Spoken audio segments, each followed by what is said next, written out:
Переселенцы из Крыма и Донбасса требуют юридической помощи. Об этом шла речь на круглом столе с участием представителей власти и общественных организаций.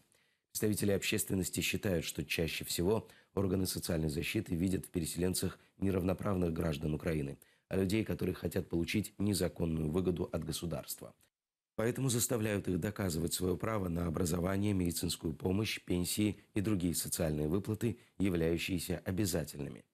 Без помощи юристов временно перемещенным не обойтись. Минюст Украины разработал изменения в законы, которые могли бы упростить доступ к этой бесплатной помощи. Общественные активисты эти изменения поддержали.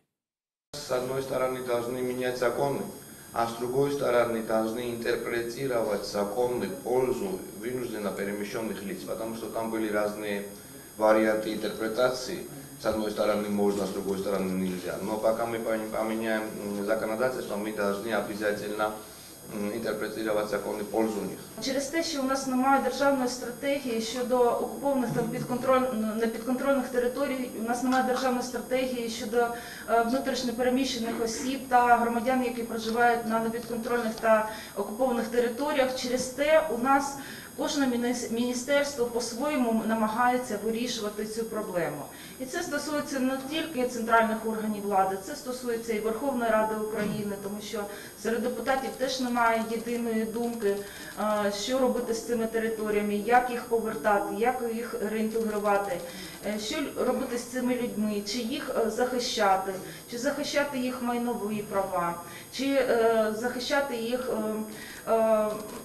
соціальні права, чи навпаки звинувачувати їх у тому, що відбувається зараз на сході України. В Україні відсутній єдиний координаційний або координуючий орган, який би забезпечував єдину комплексну скоординовану політику щодо внутрішньопереміщених осіб, який охопив би і питання emergency response, тобто оперативного реагування на проблеми, і питання безпеки, і питання соціального захисту.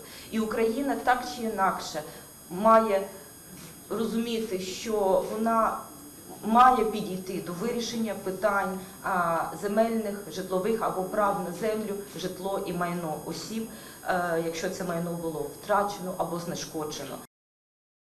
Как живут в Киеве женщины-переселенки? Ответом на этот вопрос стала премьера форума представления «Радужные замки» о судьбе женщин, переехавших в столицу из Луганской, Донецкой областей и Крыма на протяжении последних 2 лет. Спектакль сыграли в культурном пространстве «Аутономус» в Крымском доме. Организовали события театр для диалога и «Крымсос». На событии побывали наши коллеги из информационной службы «Крымреалии». Сегодня мы все здесь для того, чтобы посмотреть форум-спектакль, который называется «Радужные замки», об историях женщин, которые приехали в Киев в течение последних 2 лет. Ну, главная героиня – это основной персонаж, да, которого угнетают со всех сторон. Почему? Потому что помимо того, что она с ребенком, да, она еще и переселенка.